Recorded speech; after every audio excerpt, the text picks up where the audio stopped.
अखण्डमण्डलाकारं व्याप्तं येन चराचरं तत्पदं दर्शितं येन तस्मै श्रीगुरवे नमः। सदाशिवसमारम्भां शङ्कराचार्यमध्यमाम् अस्मदाचार्यपर्यन्तां वन्दे गुरुपरम्परां। गुरुब्रह्मा गुरुर्विष्णु गुरुदेवो महेश्वरः गुरुसाक्षात् परब्रह्मा तस्मै श्रीगुरवे नमः। नित्यानन्दं परमसुखदं केवलं ज्ञानमूर्तिं विश्वातीतं गगनसदृशं तत्त्वमस्यादिलक्ष्यम् एकं नित्यं विमलमचलं सर्वधी साक्षिभूतं भावातीतं त्रिगुणरहितं सद्गुरुं तं नमामि। ॐ सहना भवतु सहनौ भुनक्तु सह वीर्यं करवावहै तेजस्विनावधीतमस्तु मा विद्विषावहै। ॐ शान्ति शान्ति शान्तिः।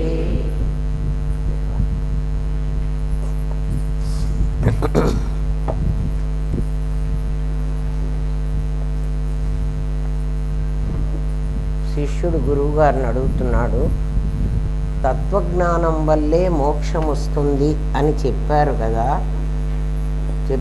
అంటే నా అన్యపంథ అయనాయ విద్యతే, ఇంకొక మార్గమే లేదు, కేవలం తత్వజ్ఞానం వల్ల మాత్రమే మోక్షం వస్తుంది అని చెప్పారు కదా. అట్లా చెప్పినప్పుడు వేదము కర్మ ఉపాసన ఎందుకు చెప్పింది? మమ్మల్ని కర్మ చెయ్యమని ఉపాసన చెయ్యమని వేదం ఎందుకు చెప్పింది? తత్వజ్ఞానం వల్లే మోక్షం వస్తుంది అన్నది నిజమైతే అందరికీ తత్వజ్ఞానమే బోధించమనండి. అంతేగాని ఈ కర్మ చెయ్యండి, ఉపాసన చెయ్యండి, యజ్ఞం చెయ్యండి, యాగం చెయ్యండి, ఇంకోటి చెయ్యండి, గుడికి వెళ్ళండి కదా, ఇవన్నీ మాకు ఎందుకు చెప్పారు? వాటి వల్ల మోక్షం రాదు కదా. అటువంటిప్పుడు మాకు ఎందుకు చెప్పారు? అర్థమైందా ప్రశ్న? ఎందుకు చెప్పారు అనుకుంటున్నారు మీరందరూ? అది వినండి, మీకు తెలుసు అన్నమాట. కానీ వాడికి తెలియక వాడు అడిగాడు.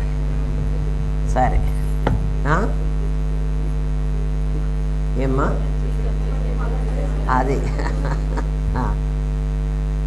తరగతి గదిలో ప్రశ్న అర్థమైంది కదా మా అందరికీ.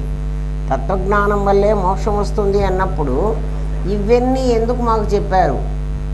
యజ్ఞయాగాదులు చేయటం కదా, ఉపవాసాలు చేయటం, లేకపోతే కర్మ ఇంకేదన్నా వ్రతాలు నోములు ఏవో చేయమంటున్నారు కదా, ఇవన్నీ చేయటం మాకు ఎందుకు చెప్పారు? అదొక్కటే చెప్పొచ్చు కదా. దానికి సమాధానం చెప్తున్నాడు. తరగతి గదిలో విద్యార్థులు రకరకాల పరిసర ప్రభావాల్లో నుండి వచ్చి ఉంటారు. క్లాస్కి వచ్చే పిల్లలు ఒకళ్ళు ధనవంతులు ఉంటారు, ఒకళ్ళు పేదవాళ్ళు ఉంటారు, ఒకళ్ళు బ్రాహ్మణులు ఉంటారు, ఒకళ్ళు దళితులు ఉంటారు. ఎక్కడెక్కడి నుంచి వస్తారో తెలియదు. వాళ్ళ ఇళ్లలో ఏ ఏ సంస్కారాలు ఉంటాయో కూడా మనకి తెలియదు. వంశపారంపర్యంగా వచ్చిన జీవుల బుద్ధి వికాసం వివిధ దశలలో ఉంటుంది. కొన్ని వంశాలలో పుట్టిన జీవులు పుట్టినప్పటి నుంచే వాళ్ళకి ఇంట్లో అటువంటి శుచీనాం శ్రీమతాం గేహే అని వాళ్ళ ఇండ్లల్లో ఉండేటువంటి పద్ధతుల వల్ల వాళ్ళకి ముందే అటువంటి పరిస్థితి ఉంటుంది. ఏమ్మా? అందువల్ల టీచరు ఒకే విషయాన్ని బోధిస్తాడు. ఎప్పుడు కూడా టీచరు వీళ్ళు గొప్పవాళ్ళ పిల్లలను దగ్గర తీసుకుని ఒక రకంగా, పేదవాళ్ళ పిల్లలని వాళ్ళని దూరంగా పెట్టేసి అట్లా చెప్పడు కదా. ఒకే విషయాన్ని టీచర్ చెప్తాడు. అయినప్పటికీ సూక్ష్మగ్రాహులు ఎక్కువ పర్సెంట్ తెచ్చుకోగలరు. కొంతమంది వెంటనే గ్రహిస్తారు, వాళ్ళకి 90s వస్తాయి. అదే పాఠం విన్నటువంటి ఒకళ్ళకి 40లే వస్తాయి. అదే పాఠం విన్న ఒకడికి 6-7 మార్కులు రావచ్చు, ఒకడికి 0 కూడా రావచ్చు. ఎందుకు వస్తున్నాయి అంటే కొంతమంది సూక్ష్మగ్రాహులు, కొంతమంది అల్పగ్రాహులు. కొంతమందికి అంత తెలియదు, కొంతమంది చెప్పగానే వాళ్ళు గ్రహించేస్తారు. అట్లా గ్రహించడానికి వాళ్ళకి కొంతమందికి పూర్వజన్మ సంస్కారం కావచ్చు, లేక వాళ్ళ ఇంటి పరిసరాలు కావచ్చు. ఎవరికెవరికి ఎలా తెలుస్తుందో మనకి తెలియదు. మధ్యములు సరే సరి. శ్రద్ధావాన్ లభతే జ్ఞానం. అందరికీ శ్రద్ధ ఉంటుంది, ఉండకపోతే స్కూల్కి రారు. స్కూల్కి వచ్చే వాళ్ళందరికీ చదువుకోవాలనే వస్తారు. కానీ అది కొంతమందికి వెంటనే అర్థమవుతుంది, కొంతమందికి అర్థం కాదు. ఇప్పుడు మనమే ఉన్నాం, మీరందరూ కూడా చదువుకోవాలనే వచ్చారు, అందరూ అంటే వినాలనే వచ్చారు. కానీ మీరు వేరే వేరే పరిసరాల్లో నుంచి వచ్చి ఉండడం వల్ల 40 ఏళ్ళ నుంచి వింటున్నా కొంతమందికి రాలే కదా. మీరందరూ మొదటి నుంచి వింటున్నారు కదరా, కొంతమందికి వచ్చింది ఏమ్మా. దాన్ని శాస్త్రం ఏం చెప్తుందంటే, ఒకే మేడను మనం ఎక్కేది ఒక మేడే, అందరం ఎక్కుతున్నది ఒక మేడ మీదకే ఎక్కుతున్నాం. ఎక్కేటప్పుడు కొంతమంది ఎలివేటర్లో నుంచి వెళ్తారు, లిఫ్ట్ ఎక్కి వెళ్ళిపోతారు. వాళ్ళు ఎంతసేపట్లో వెళతారు? తొందరగా వెళ్ళిపోతారు. 2 నిమిషాల్లో 4th ఫ్లోర్కో 5th ఫ్లోర్కో వెళ్ళగలరు. ఒకడు మెట్లెక్కి వెళతాడు, వాడికి ఇంకా కొంచెం ఎక్కువ టైం తీసుకుంటుంది. ఒకడు పైనుంచి తాడు కిందికి గట్టి ఆ తాడు మీద నుంచి పట్టుకొని మెల్లమెల్లగా ఎక్కుతాడు. పైన తాడేసేవాడు ఒకడు ఉండాలి. ఎవడేస్తాడు? గురువు వేయాలి వాడికి తాడు కదా. వీడికి కూడా గురువే వేశాడు. లిఫ్ట్ ఒకడు తయారు చేసి పెడితే నువ్వు లిఫ్ట్ ఎక్కుతావు, మెట్లు ఒకడు తయారు చేసి పెడితే మెట్లు ఎక్కుతావు, తాడు కూడా ఒకడు కిందికి వేస్తే నువ్వు ఎక్కుతావు. అసలు మెట్లు లేవు, ఎలివేటరు లేదు, తాడు లేదు. ఇప్పుడు మనం ఎక్కాలి పైకి. ఎట్లా ఎక్కాలి? 2 మార్గాలు చెప్పాను మీకు. వై జంక్షన్లో శ్రేయో మార్గం, ప్రేయో మార్గం అని 2 దారులు ఉన్నాయి. ఈ 2 దారులు ఎప్పుడూ కలవవు. ఈ దారి ఇదే, ఆ దారి అదే. అయితే పైన ఒక మోక్ష సౌధము అనే దాంట్లో ఒక లైట్ వెలుగుతూ ఉంటుంది. ఆ లైటే మనకు చూపించాలి. ఒక కాంతి, ఒక దీపం వెలుగుతూ ఉంటుంది, అది ఆ మేడ మీద. ఆ మేడ మీదకి మనం చేరుకోవాలి. ఇక్కడ మంచి తారు రోడ్డు, సిమెంట్ రోడ్డు, తారు రోడ్డు కూడా కాదు, సిమెంట్ రోడ్డు, లైట్లు బాగున్నాయి కదా. కారు హాయిగా వెళుతుంది. అయితే కొంత దూరం వెళ్ళిన తర్వాత కారు లోయలో పడిపోతుంది. అక్కడ లోయ ఉంది అని ఎవ్వడు చెప్పడు. ఒక కారుకి ఒక చోటే లోయ ఉంటుంది. ఎవడి కారుకి అంటే ఒకడి కారుకి 10 సంవత్సరాలు అయిపోగానే లోయ వచ్చేస్తుంది. ఒకడి కారుకు 40 సంవత్సరాలకు లోయ వస్తుంది. లోయ కనపడదు, ఎవడికి కనపడదు, వాడికే కనపడుతుంది. అంటే ఒకడి ఆయుష్ 10 ఏళ్ళు, ఒకడి ఆయుష్ 20 ఏళ్ళు, ఒకడి ఆయుష్ 70 ఏళ్ళు, ఒకడి ఆయుష్ 80 ఏళ్ళు. రోడ్డు చాలా బాగుంటుంది. ఆ బాగున్న రోడ్డు ఏమిటి? ధనేషణ దారి.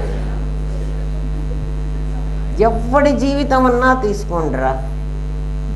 మీరు మామూలుగా ఒకళ్ళు కలుస్తారనుకోండి, మీరు ఏమడుగుతారు?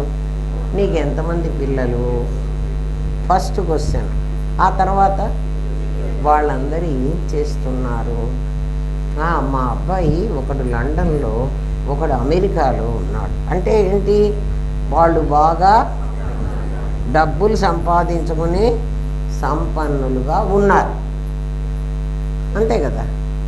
కాబట్టి ఈ రోడ్లో వెళ్ళేటువంటి కార్లకు అంటే సంపన్నులుగా ఉన్నారంటే వాళ్ళకి ఇల్లు వాకిలు ఉంది, పెళ్ళాం పిల్లలు ఉన్నారు కదా, అన్నీ ఉన్నాయి. దాన్ని బట్టి ఈ రోడ్లో వెళ్ళే వాళ్ళందరికీ కూడా సిమెంట్ రోడ్డు, ఏమీ మురికి డస్టు ఏమీ లేవు, మురుగుంటలు కాలువలు ఏమి లేవు.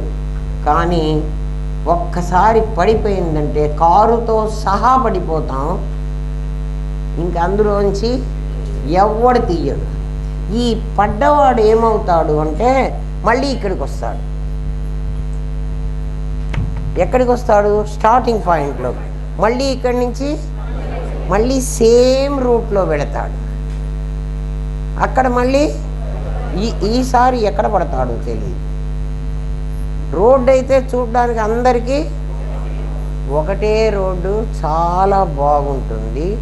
లైట్లు ఉన్నాయి అంటే వ్యాపారం చేసుకుంటే తెలివి అందరికీ ఉంది కదా, చదువుకుని ఉద్యోగం చేసే తెలివి అందరికీ ఉంది కదా. లైట్లు అవి ఎవడు చెప్పక్కర్లే కదా, ఎవడు చెప్పక్కర్లే, మనకే చాలా తెలుసు. కానీ ఈ రోడ్డు అదొక్కటి కనపడుతూ ఉంటుంది. ఏమిటది? మోక్ష సౌధానికి ఉన్నటువంటి ఒక లైట్. ఆ లైట్ పేరు ప్రజ్ఞాన ఘనం. వీళ్ళెవ్వరికీ ఆ లైట్ కనపడదు. వీళ్ళకి వేరే రోడ్లో స్ట్రీట్ లైట్లన్నీ కనపడుతూ ఉంటాయి. ఆ లైట్ వీళ్ళకి కాంతి ఇవ్వదు, ఆ లైట్ వీళ్ళకి కాంతి ఇస్తుంది.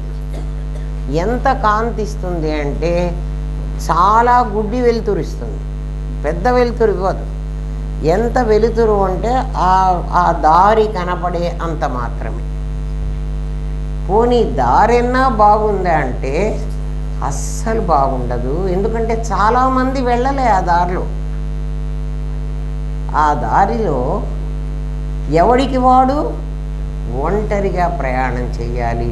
ఒకవేళ ఉంటే ఎవరికైనా గురువు వెంట ఉంటాడు, లేకపోతే నాలాంటి వాడికి దేహం ఉన్న గురువే చెప్పాలా అంటే ఆ స్ఫురణ ఉంటుందే కానీ దేహంతో ఉన్న గురువు గైడ్ చేసే అంటే శాబ్దికంగా మనకు చెప్పగలిగిన గురువు ఉండడు. ఎందుకు ఉండడండి? గురువు లేకపోతే ఎట్లాగండి అంటే గురువు దేహమన్నా చాలించి ఉండొచ్చు కదా. గురువు ఎప్పుడూ నీ వెంట ఉండే అవకాశం కూడా నీకు లేకపోవచ్చు. గురువు ఎప్పుడు మన వెంట ఉంటాడా? ఆయనకు మనలాంటి వాళ్ళు ఎంతమందో. అందుకని నువ్వు ఒంటరిగా ప్రయాణం చేయాలి. శాస్త్రం ఆ మాటకి ఏం చెప్పిందంటే ఆత్మానం అవసాదయే ఆత్మైవ ఆత్మనో బంధువు ఆత్మైవ రిపురాత్మన. నాయన, ఈ దారిలో నీకు గైడ్ చేసేవాడు ఇంకోటి ఉండడు, నీ ఆత్మే నీకు గైడ్ చేయాలి, నిన్ను గైడ్ చేయాలి. ఆత్మైవ ఆత్మనో బంధువు, నీ ఆత్మకు నీ ఆత్మే బంధువు అవ్వాలి, నీ ఆత్మకు నీ ఆత్మే శత్రువు అవ్వాలి. కాబట్టి శత్రువైన ఆత్మ, మిత్రుడైన ఆత్మ నా లోపలే ఉంది. ఇదేమిటంటే నాకు మళ్ళీ రెండు చెప్తున్నారు, మీరు రెండు ఆత్మలు ఉన్నాయా అంటే నీ మనస్సు చెప్పే మాట నిన్ను అక్కడికి వెళ్ళు, హాయిగా ఉన్నారు వాళ్ళందరూ, ఏంది ఎదగోలా అని చెప్తుంది కదా. వాళ్ళందరూ హాయిగా ఉన్నారు కదా అంటే అది ఏం చూస్తోందంటే వీళ్ళు హాయిగా ప్రయాణం చేసేది మాత్రమే చూస్తోంది. ఆ పడిపోయేది వీడికి తెలీదు. ఎవడు పడిపోయేది వాడికే తెలుసు. కానీ చూడరా, ఈ ప్రపంచంలో జాతస్య ధ్రువో మృత్యు ధ్రువం జన్మ మృతస్య అని భగవద్గీత చెప్పింది. మనం అందరం వినడానికి బాగానే ఉంది. ఎవడింట్లో వాడు చచ్చినప్పుడు కదా వాడికి తెలిసేది కదా. వాడి చావు ఎవడికి బాధ? వాడికి బాధ, వాడింటో వాళ్ళకి బాధ. వాడింటో వాళ్ళకి ఎందుకు బాధ? వాడి వల్ల వచ్చే ఉపయోగాలన్నీ పోతాయి, అందుకు బాధ. అంతేగాని వాడు చచ్చాడని ఎవడికి ఏం బాధ లేదు. ఎవడు చచ్చినా ఎవడికి బాధ లేదరా. వాడు ఉంటే ఏదో చేస్తాడు, అవన్నీ పోయినాయి. అది కరెక్ట్. డబ్బులు సంపాదించి కూడా పెడతాడురా, ఒట్టిగా పని అయినా కదా. అట్లాంటివి ఆలోచించండి. అందుకని వీడు ఈ లోయలో పడిపోయేటువంటి కారు గురించి ఎవడికి వాడికే తెలుసు, ఆ క్షణమే తెలుసు. ముందుగా ఏమీ ఎవ్వడు చెప్పడు. ఒకవేళ రోగంతో ఉన్నాడండి వాడు చచ్చిపోతాడు అంటే ఆ రోగంతో ఉన్నవాడు 50 ఏళ్ళు బతకచ్చు, మంచంలో కూడా, కోమాలో కూడా. ఏమీ లేదండి వాడు ఇందాక మాట్లాడిపోయినాడు అంటే ఇంకా కాసేపటికి వాడు చచ్చిపోయినాడండి అని ఎవడన్నా చెప్పచ్చు. ఎవడు ముందు పడతాడో ఎవడు తర్వాత పడతాడో ఆ లోయ ఎక్కడుందో, మృత్యులోయ దాని పేరు. మృత్యులోయ. అది రోడ్డు నడుస్తూ ఉండగానే అది అప్పటికప్పుడు క్రియేట్ అవుతుంది, అందులో పడేసుకుంటుంది, మళ్ళీ వెంటనే మూసుకుంటుంది. ఎందుకంటే ఇంకోటి వెళ్ళాలి ఆధార్లో. ఎంత తమాషా చూడండి, అవునా కాదా? ఒకసారి ఊహించుకోండి ఎట్లుంటుందో. మన కారు ఎప్పుడు ఆ మృత్యులోయలో పడుతుందో మనకు తెలియదు, కానీ ఇక్కడ అసలు ఆ మృత్యులోయ లేదు. ఏంటండి మీరు ఏదో చూసి వచ్చినప్పుడు చెప్తున్నారు? లేదు. ఎందుకు అంటే ఒకసారి ఈ మార్గంలో ప్రయాణం చేసేవాడికి ఆటంకాలు వస్తాయి, ముళ్ళు వస్తాయి, చీకటి ఉంటుంది, భయం ఉంటుంది. ఎందుకంటే ఇంకోడెవడు లేడు కదా, దారిలో ఇంకో మనుషులు లేరు, వీడే వెళ్ళాలి. కానీ వీడు వెళ్ళి లోయలో పడి మళ్ళీ ఇక్కడికి వచ్చి మళ్ళీ వెళ్ళి మళ్ళీ లోయలో పడి ఇవన్నీ జన్మలు. వీడికి ఎలాంటివి లేవు, అందుకని వీడికి లోయ లేదు అని చెప్తున్నా. వీడు లోయలో పడి మళ్ళీ కింద పడక్కర్లే. ఒకవేళ వీడేమవుతాడంటే వీడు పోతూ పోతూ ఉండి దారిలో ఏ ముళ్ళో గుచ్చుకుంటాయి కదా, చీకటిగా ఉన్నది, కొంచెం భయం వేస్తుంది. ఎందుకంటే కొంచెం కాదు, చాలా భయం వేస్తుంది. ఒంటరిగా రోడ్లో ఉంటే భయం వేద్దామని, రోడ్డు కాదు అడవి. తర్వాత మనకి మాత్రం అదొక్కటి కనపడుతూ ఉంటుంది, దాన్ని మాత్రం మర్చిపోక్కర్లే. అది దారి చూపిస్తూ ఉంటుంది, ఎవడికి వాడికి దారి చూపిస్తూ ఉంటుంది. ఆ దారిలో వెళ్ళిన వాడికి మరణం లేదు. వాడు చక్కగా ఈ రోజున ఎలా బయలుదేరి వెళ్ళాడో అక్కడి దాకా వెళ్ళిన తర్వాత ఆ లైట్ వరకు లైట్ గైడ్ చేస్తుంది, లీడ్ చేస్తుంది. ఆ లైట్ దగ్గరికి వెళితే వీడు లైటే అయిపోతాడు. వీడు లైట్ అయిపోయి ఏం చేస్తాడంటే ఇంకొకడికి లైట్ లాగా వాడు కనపడేట్టుగా ఉంటాడు. ఇంకా వీడు లోయలో పడలే. వీళ్ళు చాలా కాంతిలో వెళ్ళారు, వీళ్ళకి చీకటి అసలు లేదు కదా. వీళ్ళ సంగతి ఆలోచించండి. అందుకని శాస్త్రం ఏం చెప్పిందంటే ఉత్తమాధికారులు, మధ్యమాధికారులు, మందాధికారులు అని 3 రకాలుగా విభజించింది. ఉత్తమ, మధ్యమ, మంద అట్లాంటి వాళ్ళని. వీళ్ళని మందాధికారులను ర్యాంపు మీద పాకేవాళ్ళుగా భావించి ఒకళ్ళకి విహంగ మార్గం, ఒకళ్ళకి మండూక మార్గం, ఒకళ్ళకి పిపీలికా మార్గం అని 3 మార్గాలు చెప్పింది. విహంగ మార్గం ఆకాశంలో ఎగిరిపోయే మార్గం, అంటే లిఫ్ట్లో వెళ్ళే మార్గం. ఒక్కసారిగా వాడు వెళ్ళగలుగుతాడు. మీరు ఈ మార్గాలన్నీ చెప్తున్నారు కానీ అండి, ఇవన్నీ ఎక్కడున్నాయి? ఎక్కడ ఈ వై జంక్షన్ ఎక్కడుంది? మరి మమ్మల్ని వెళ్ళమంటున్నారు కదా, మీరు వై జంక్షన్ దాకా మమ్మల్ని తీసుకెళ్ళండి, అక్కడి నుంచి మేము ఇటో మేము సెలెక్ట్ చేసుకుంటాం. ఇప్పుడు తీసుకెళ్తాం మిమ్మల్ని, వై జంక్షన్లో నుంచోబెడతాం. ఇప్పటి వరకు మిమ్మల్ని వై జంక్షన్ ఎక్కడుందో కూడా మీకు తెలియదు, ఊరికే చెప్తుంటే వింటున్నారు కదా. ఇప్పుడు వై జంక్షన్ ఎక్కడుందో మీకు చెప్తాను, మీ దగ్గరే ఉండాలి, ఎక్కడికో వెళ్ళి. ఎందుకంటే ఇది సాధన చేసి కాదు, సిద్ధమైందే అని చెప్తుంది శాస్త్రం. ఎప్పుడు దేవుణ్ణి ఎక్కడి నుంచో తెచ్చి గురువు నీ లోపల పెట్టడు, నీ లోపలే ఉన్నాడు. మరి నా లోపల ఉంటే నాకెందుకు తెలియలేదు? నీ దగ్గరే ఉంటే నువ్వు ఎందుకు తెలుసుకోలేకపోతున్నావో నీకు చెప్తాడు. ఎందుకు తెలుసుకోలేకపోతున్నావో చెప్పనా? ఇప్పటి వరకు నేను బ్యాక్గ్రౌండ్కి పంపించి నీ నాదిని ఫోర్ ఫ్రంట్కి తెచ్చావు. నాది వెళ్ళేటువంటి మార్గం వై జంక్షన్లో లైట్లు అన్నీ ఉండే సిమెంట్ రోడ్ నాది వెళ్ళే మార్గం. నేను వెళ్ళే మార్గం చాలా ఇరుకైంది, చాలా కష్టమైంది. అది ఎక్కడుందంటే మీ దగ్గరే, మీ మూలాధారంలో ఉంది. మూలాధారం అంటే ఇదిగో మిమ్మల్ని ఇలా కూర్చోబెడుతుంది. ఈ కూర్చోబెట్టేది ఎక్కడుంది అంటే మీ గుదస్థానం కింద ఉంది. మీరు దొడ్డికి వెళ్ళే దారి కింద ఉంది మీ దారి, అక్కడ మీరున్నది ఇప్పుడు. అది వై జంక్షన్. ఎవడికి వాడు అమ్మో ఇట్టాడు అసహ్యమా నేను అంటే, అసహ్యమో మంచో చెడో నాకు తెలీదు, శాస్త్రం చెప్పింది. శాస్త్రం చెప్పిందని మనం నమ్మక్కర్లేదు.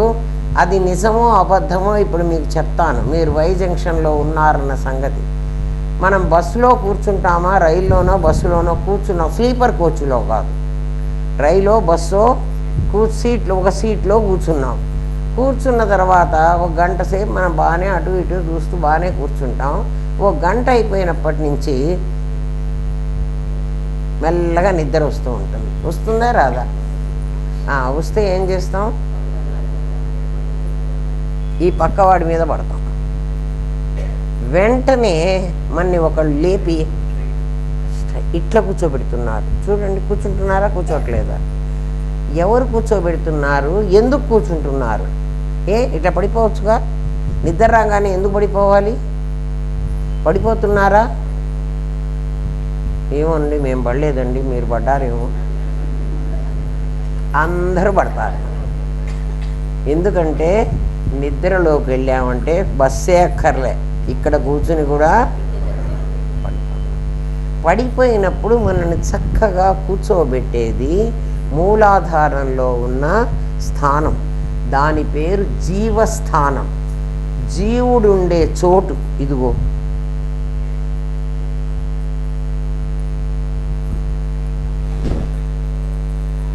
మూలాధారం, పృథ్వీతత్వం, ఇది జీవుడు. ఇక్కడెక్కడో రాశానేమో.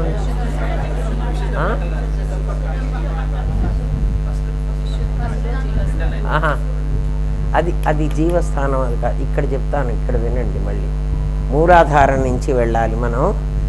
ఇది ఇప్పుడు మన వై జంక్షన్. వాడు జీవుడు అక్కడ ఉండి ఉండొచ్చు. ఇది వై జంక్షన్.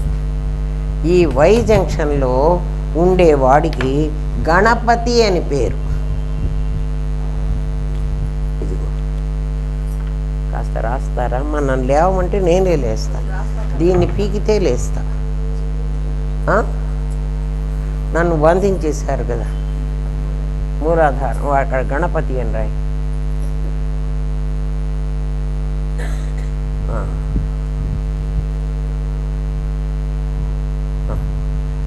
మీకు ఇంకా చెప్తాను. మళ్ళీ నేను పిలిచినప్పుడు ఉద్యోగాన్ని కూర్చో, పెన్ను పెట్టుకో. గణపతి అన్నారు. అందుకే మనం ఏ పూజ చేసినా శుక్లాంబరధరం విష్ణుం శశివర్ణం చతుర్భుజం, అది వీడు ఇక్కడ పూజ చేయాలి. గణపతి. గణపతి అంటే గణం అంటే సమూహం. సమూహం అంటే మన దగ్గర ఉన్న 24 తత్వాలు సమూహం. ఈ 24ంటికి అధిపతి వీడు. ఇప్పుడు అర్థమైందా? మూలాధారం. ఆధారం. ఆధారం అంటే ఆధారపీఠం, సీట్, కూర్చుండేది. ఇది లేకపోతే చూడండి, మీరందరూ కూర్చున్నారు. ఇప్పుడు దేని మీద ఆధారపడి మీ శరీరం అంతా కూర్చుంది? మూలాధారం. ఆ చోటులో ఉన్నటువంటి చిచ్చక్తికి, చిత్ అనేటువంటి చైతన్యానికి, అది శక్తి, చిత్తు శక్తి రెండు కలిసే ఉంటాయి కదా. అది ఆడదా మగవాడా?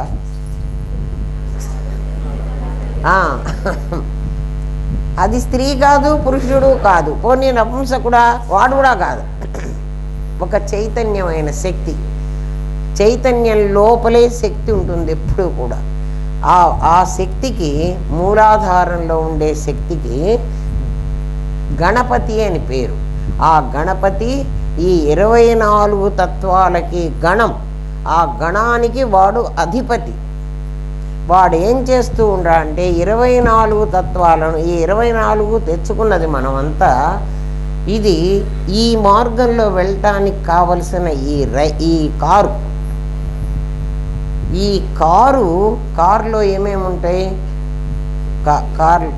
స్టీరింగ్ ఉంటుంది, తర్వాత పెడల్ ఉంటుంది, అదేదో బ్రేక్ ఉంటుంది. ఏమేమి ఉంటాయో కార్లో పార్ట్స్ అన్నీ నాకు తెలియదు, బాడీలో పార్ట్స్ అన్నీ నాకు తెలుసు.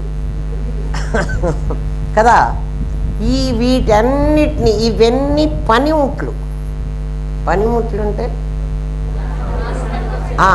పనికొచ్చేటువంటి ఉపకరణాలు జ్ఞానేంద్రియ పంచకం, కర్మేంద్రియ పంచకం, ఏమ్మా, తర్వాత మనస్సు, బుద్ధి, చిత్తం, అహంకారం, మీ ఇష్టం ఏమన్నా పెట్టుకోండి. మొత్తం 24. ఓం కేశవాయ స్వహ, నారాయణ స్వహ అని 24, ఓం శ్రీకృష్ణాయ నమః అనేప్పటికి 24. అయితే మనం ఏం చేస్తున్నామంటే కేశవాయ స్వాహ అనుకుని కేశవుడు అక్కడ ఉన్నాడు, నారాయణుడు ఇక్కడ ఉన్నాడు, ఎక్కడో వైకుంఠంలో వాడిని పెట్టేశాం కదా. అట్లా మనం అనుకుంటూ ఉంటాం కదా. కాదు, మన దగ్గర ఉన్న 24 తత్వాలని ఒక పూజకో మీరు దేనికో సముఖం చేస్తున్నారు, వాడిని రెడీ చేస్తున్నారు. మీరందరు రెడీగా ఉండంటారా? దేనికోసం? ఎవడు చేస్తున్నాడు? గణపతి చేస్తున్నాడు. గణపతి ఎవరు? గణం ఎవరు? గణపతి ఎవరు? గణం ఈ పనిముట్లన్నీ, పతి వాటికి అధిపతి కదా. ఈ గణమంతా మెటీరియలు, వాడు స్పిరిట్. అందుకని వీడి పేరు అంటే ఈ చిత్తు ఇందులో ఉండి ఈ గణాన్నంతా పెట్టుకుని చూడండి. మనకు ఒకవేళ ప్రాణం పోతుందనుకోండి, ప్రాణం పోతే పడిపోతాం. ఎక్కడ పడిపోతున్నాం చూడండి, కాళ్ళు చేతులు పడిపోవు, మూలాధారం పడుతుంది. పడేది మూలాధారం. బాత్రూంలో పడిపోయినాం. చేతులు కాళ్ళు ఎందుకంటే పడకుండా అది ఆపుకుందామని ప్రయత్నిస్తుంది. ఆపుకుందామని ప్రయత్నించినప్పుడు చెయ్యి ఎరగడమో, కాలు ఎరగడమో, తొంటి ఎరగడమో జరుగుతోంది. కానీ పడ్డవాడేవాడు? మూలాధారంలో ఉన్న గణపతి. నాకు లేవడానికి శక్తి లేదంటాం మనం ఒక్కొక్కసారి. అంటే మూలాధారంలో ఉన్న గణపతి వీక్ అయినాడు. వాడు గణపతి అని మనకు తెలియదు. అక్కడున్నాం మనం ఇప్పుడు. అది వై జంక్షన్. అక్కడి నుంచి మోటార్ నర్వస్, సెన్సరీ నర్వస్. ఇక్కడ ఏం బొమ్మ వేయకుండా నేను ఊరికే ఏం వెళ్తున్నాను చూడండి. మీరు ఊహించుకుంటారా? నేను లేకపోతే ఇది లేపండి, నేను లేస్తా. ఎట్లా మరి? కాదు, మీరే ఊహించుకోండి. ఎవరన్నా బొమ్మలు వేసేవాళ్ళు వస్తే వచ్చి వెయ్యండి, నా చేత కాదు. ఏమ్మా, ఈ బ్రెయిన్లో నుంచి, ఇది బ్రెయిన్ అనుకోండి కాసేపు, ఇక్కడి నుంచి మోటార్ నర్వస్, సెన్సరీ నర్వస్ అని 2 ఉంటాయి. మొత్తం 3 ఉంటాయి. ఒక దాని పేరు ఇడ, మరొక దాని పేరు పింగళ,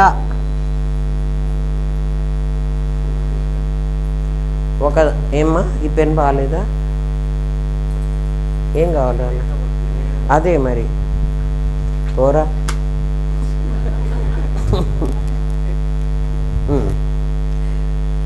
ఒకదాని పేరు ఇడ, ఒకదాని పేరు పింగళ. వాళ్ళిద్దరి పేర్లు. ఒకటి ఏం చేస్తూ ఉంటుందంటే, అక్కడ పాము కనిపిస్తే అక్కడ ఒకటి ఉంది, ఇట్లాంటి ఆకారం గలది అని వెంటనే బ్రెయిన్కి చెప్తుంది. అంతే దాని పని. అంటే అది బయట నుంచి లోపలికి తీసుకెళ్తుంది. ఇంకొకటి ఉంది, అది లోపల నుంచి బయటికి కాలు పైకిది అని వెంటనే నోటికి పాము అని అరువు అని చెప్తుంది. అది చెప్పకపోతే ఇది అరవదు. అర్థమైందా? ఈ 2 మీకు సిమెంట్ రోడ్లు. ఇప్పుడు అర్థమైందా? మీ దగ్గర సిమెంట్ రోడ్డు ఉంది. అవి 2 ఈ 24 ఈ పనులు చేయిస్తున్నాయి. ఎప్పుడూ కూడా ప్రబోధ సమయంలో మీకు ఇది అప్లై కావాలి. ఇంతకుముందు అక్కడొక రోడ్డు, ఇక్కడొక చిన్న పగడండి, చిన్న కాలిబాట మీకు ఊహలో ఉన్నాయి. ఇప్పుడు మీ లోపలికి వచ్చినాయి అవి 2. అంటే మనిషి పుట్టినప్పటి నుంచి బయటి విషయాలను లోపలికి తీసుకునేది ఒక నాడి, లోపలి విషయాలను నీకు బయటికి చెప్పేది ఒకనాడు. ఈ రెండిటితో ఇది బయటికి పంపించేది, ఇది లోపలికి తెచ్చేది. ఈ రెండింటితో ఈ బాడీ నడుస్తూ ఉంటుంది. ఇడ పింగళ. ఈ మధ్యలో మరొకటి ఉంది, అది సుషుమ్న.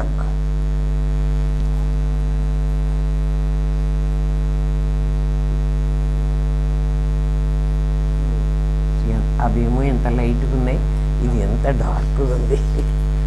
సుషుమ్న అనే నాడి. ఇది ఎలా ఉంటుంది అంటే, చాలామందికి జీవితంలో సుషుమ్న పని చెయ్యదు అసలు, ఒక్క జ్ఞానికే పనిచేస్తుంది.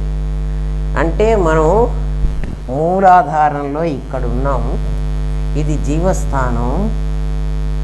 జీవస్థానం అంటే జీవుడు ప్రయాణం చేసేటువంటి చోటు. జీవుడి అసలు స్థానం విశుద్ధ చక్రం. ఇక్కడ వాడికి తాపత్రయాలు ఉన్నాయి. ఎక్కడో రాశాను, రాయలేదా?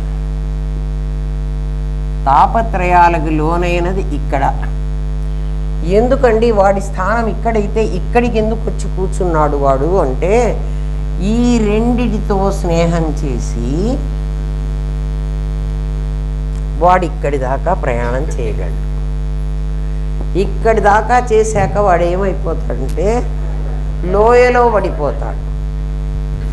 అర్థమవుతుందా? నాకు డస్ట్ మళ్ళీ చెప్తాను, ఎందుకంటే ఇన్ని గీతలు గీస్తే అర్థమై చావదు.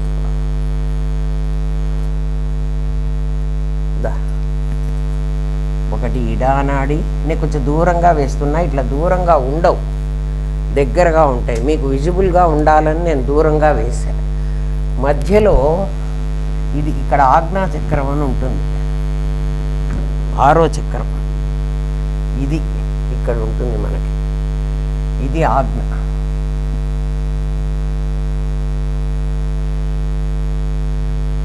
ఇడా పింగళ ఇక్కడి నుంచి వస్తాయి.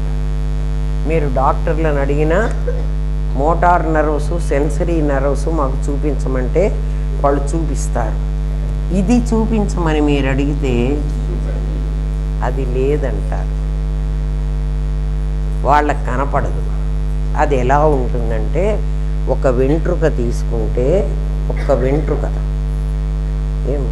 రాలేదు పోన్లే, ఇంతలా ఉంటుంది. ఈ వెంట్రుకంత దాంట్లో, మీ వెంట్రుక తీసుకున్నా చూసుకోండి ఎంతలా ఉందో వెంట్రుక మీకు తెలుస్తుంది. దీంట్లో మహాశక్తి కుండలిని విసతంతు తనీయసి. ఎట్లా అర్థమవుతుందిరా మనుషులకి? విసతంతు తనీయసి. తామర తూడు ఎలా ఉంటుందో, తామర పువ్వు ఉంటుందా, దానికి ఒక తూడు ఉంటుంది కదా, ఆ తూడులో ఒక హోల్ ఉంటుంది, కన్నం. మీ వెంట్రుకంతది ఈ తామర తూడైతే దానిలో ఒక కన్నం ఉంటుంది. ఇంకా మీరు ఊహించుకోండి. అందుకే అది చాలా నేరో, ఆ దారి. ఏమ్మా, ఇక్కడ మూలాధారంలో, ఇది మూలాధారం, గణపతి స్థానం ఇది. ఈ మూలాధారంలో మహాశక్తి కుండలిని, మహాశక్తి. ఇక్కడ చిత్ అనేటువంటి పరమాత్మ ఉన్నాడు, వాడి సద్రూపం ఇదంతా. ఈ శరీరం, ఏ శరీరం ఉండు,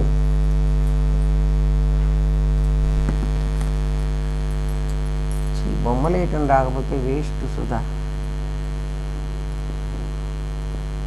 ఇదంతా ఈ శరీరం అంతా, వీడి కళ్ళు, వీడి ముక్కు.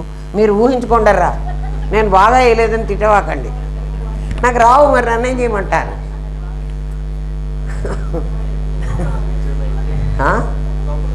మీరు బ్రెయిన్లో పెట్టుకోండిరా. ఇదిగో మీ ముఖం, మీ కన్ను, మీ చెవి వేసుకోండి. చెవి కూడా ఇట్లా వేసుకోండి, ఏదో వేసుకోండి సైడ్. మీ మొత్తం ఇదంతా సత్. మీకు ఇంతవరకు తెలిసింది అదే కదా. ఇక్కడ చిత్, అవునా? మీరు ఎక్కడున్నారు ఇప్పుడు? ఈ చిత్ అనేది అక్కడ దూరంగా కనబడుతున్న ఆ మేడ మీది లైట్ ఇప్పుడు ఎక్కడుంది? సహస్రారంలో ఉంది. ఇక్కడ ఉంది ఆ లైట్. మనం ఎక్కడున్నాం? మూలాధారంలో ఉన్నాం. మనం ఇప్పుడు ప్రయాణం చెయ్యాలి కదా. ఈ మార్గం ఎన్నుకుంటామా, ఈ మార్గం, ఇవన్నీ మీరేమి ఎన్నుకోక్కర్లే,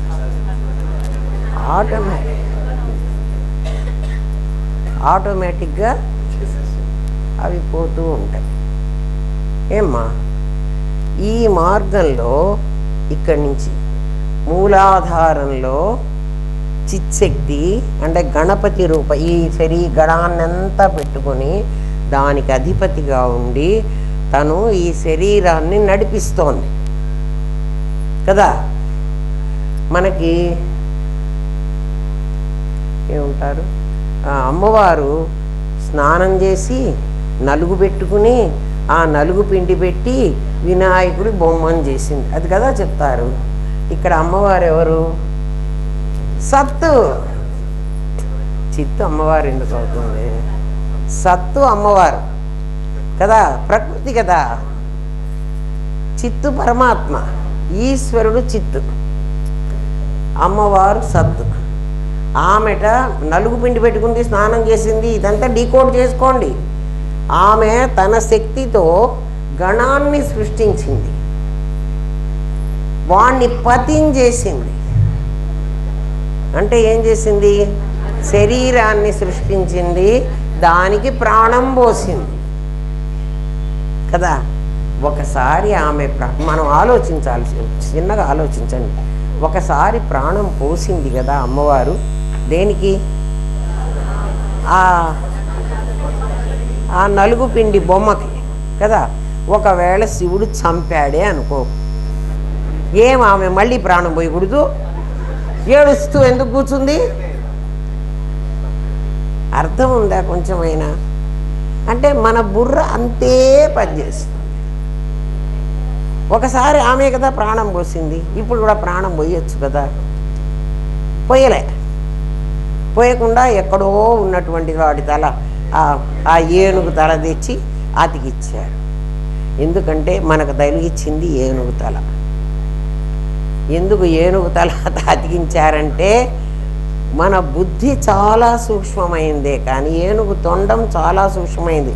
చిన్న నీ బుద్ధితో నువ్వు చాలా సూక్ష్మమైన విషయాన్ని కూడా గ్రహించగలవు, బట్ నీ బ్రెయిన్తో అది నీ ఏనుగు తలకాయ. డీకోడ్ చేయండి రా, మీకు కోడ్ చేయడం చేత కాకపోతే అంతే కర్మం. మన వాళ్ళంతా ఓపెన్ బుక్ పెట్టారు, కానీ మనం ఏనుగు తలకాయ పెట్టుకొని మనకేం తెలియదు, తెలియాల్సిన అవసరం కూడా లేదు. కర్మ అంతే. ఇప్పుడు చూడండి, ఇది కదా మన శరీరం, ఇది సూక్ష్మమైనటువంటి మార్గం. మనం ఇక్కడ వై జంక్షన్లో ఉన్నాం. ఈ కారు ఇక్కడ నడుస్తోంది, ఇక్కడి నుంచి ప్రయాణం చేయాలి. ఈ దారి ఎలా ఉంది? మహాశక్తి కుండలిని విసతంతు తనీయసి. దాన్ని ఎలా పోల్చారంటే ఒక సర్పంతో పోల్చారు. శక్తి కిందికి ప్రవహించి వచ్చింది, పైనుంచి కిందికి వచ్చింది. కిందికి వస్తే తలకాయ ఎక్కడుంటుంది? కింద ఉంటుంది. తోక ఎక్కడుంటుంది? పైన ఉంటుంది. ఈ దీంట్లో జాగ్రత్తగా వినండి అలా, నేనేం మీకు పిచ్చి విషయాలు చెప్పటల్లా, ఇది సత్యం. తోక ఇక్కడుంది, తల ఇక్కడుంది. ఎవరికి? పాముకి. పాము అనుకోవకండి, మనకి అట్లా చెప్తే అర్థం అవుతుందని. మరి ఆ సన్న కన్నంలోంచి పాము కాకపోతే ఇంకేది పోతుందిరా? ఏనుగు పోతుందా కదా. మనకు అర్థం అవడం కోసం అది ఒక పాములాగా చెప్పారు. పాములాగా ఉండదు కదా, ఇది ఇలా ఉంటుంది. దీని తోక కిందికి ఉంది. మనకి ఈ రెండు నాడులతోనే మన లైఫ్ అంతా అయిపోతుంది, అసలు అవసరం లేదు దాంతో. ఎవడికి దాని అవసరం, ఎవడు దాన్ని తెలుసుకోవాలని ఉంటాడో వాడికి అవసరం, మిగిలిన వాళ్ళకి దాంతో పనే లేదు. అంటే మనం సంసారం చేయొచ్చు, పిల్లల్ని కనొచ్చు, డబ్బులు సంపాదించవచ్చు, తర్వాత లోయలో పడిపోవచ్చు. లోయలో పడి ఆఫ్టర్ దట్ మళ్ళీ రావచ్చు, మళ్ళీ పోవచ్చు. పునరపి జననం పునరపి మరణం పునరపి జననీ జఠరే శయనం. అది దీంతో పని లేదు. మరి ఇదేం చేస్తోంది అంటే, ఇక్కడ పాము వచ్చింది కదా, ఆ పాము రాకపోతే ఇవన్నీ తయారు కావడానికి వీల్లేదు కదా. గతి స్థితి గతి అని నేర్చుకున్నాం కదా మనం. ఆ స్థితిలో ఉన్నది ఇక్కడ గతిలోకి వచ్చిందన్నమాట. అట్లా మనం ఎన్ని జన్మలెత్తినా ఆ పాము అలాగే ఉంటుంది. ఇప్పుడు గురువు ఏం చేస్తాడంటే, ఈ ఆజ్ఞాచక్రం దగ్గర ఈ తోకని టచ్ చేస్తాడు, అంతే వాడు చేసిన పని. మన వాళ్ళందరూ ఇక్కడ మా ఇంటికి పేరంటానికి రండి, మా ఇంటికి పేరంటానికి రండి అని ఇట్లా ఒక్కొక్కళ్ళకి ఇక్కడే బొట్టు పెడతారు. ఇక్కడ ఎందుకు పెడుతున్నారు అంటే, ఇక్కడుంది ఎవడు గురువో, ఎవడు శిష్యుడో, ఎవడు టచ్ చెయ్యంగానే ఆ పాము లేస్తుందో. అందుకని మన పెద్దవాళ్ళు, నాయన బొట్టు పెట్టండి రా, ఏం బొట్టు ఇక్కడ పెట్టకూడదు. ఆహా, ఎక్కడ పెడుతున్నారు ఏమ్మా? ఇక్కడ కూడా పెట్టుకోమని. మీరందరూ పిల్లలకి ఇక్కడో బొట్టు ఇక్కడో బొట్టు పెడుతుండే, మరి వాళ్ళు అట్లాగే పెట్టారు. దిష్టి బొమ్మ కాదురా. ఇక్కడ ఎందుకు పెట్టారంటే, ఆ పెళ్లి కొడుకు పెళ్లి రోజున ఇది నాది, ఎవడు అడగవాకండ్రా దీన్ని అని ఇది అందరూ పెట్టుకుంటారు కదా, ఇక్కడ ఎవరు పెట్టుకోరు కదా. ఇక్కడ పెట్టినప్పుడు సీమంతిని అంటే పాపట గలది, ఆ సీమంతం మీద బొట్టు పెడతాడు. ఆ బొట్టు నాది అని వాడు స్టాంప్ వేశాడు కదా, రూపాయి మనం రిజర్వ్ బ్యాంక్ వాడు స్టాంప్ వేసినట్టు వాడు స్టాంప్ వేశాడు. అందుకే స్టాంప్ వేసే ముందు కూడా మీకు పుస్తే ఇట్లా పట్టుకొని చూపిస్తాడు, ఒరేయ్ ఎవడన్నా ఇష్టపడితే ఇప్పుడే రండ్రా.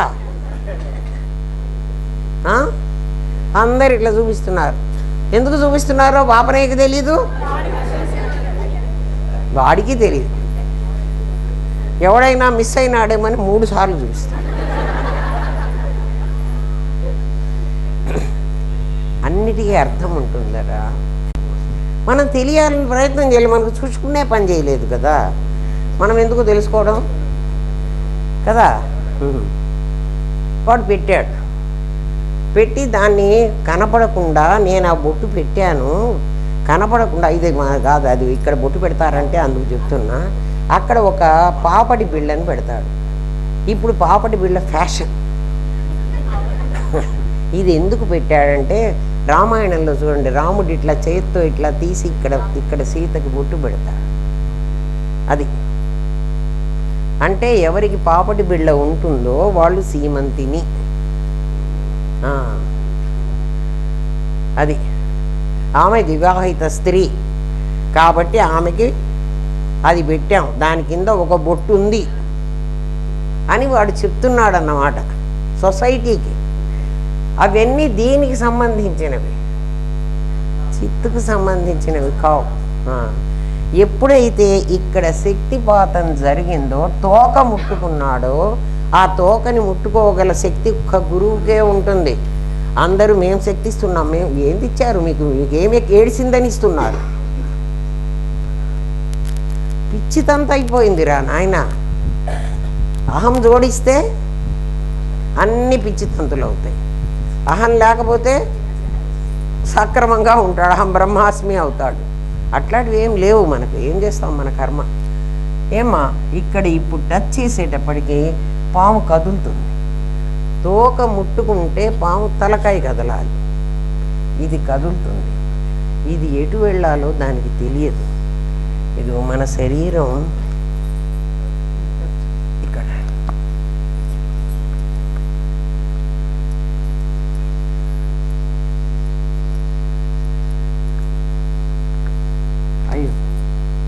పడి ఇది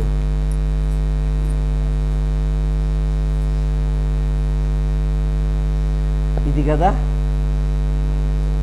ఓం ఇత్యేకాక్షరం బ్రహ్మ వ్యాహరన్ మామనుస్మరన్. ఇదిగో ఇక్కడి నుంచి 3 గీతలు వస్తున్నాయి,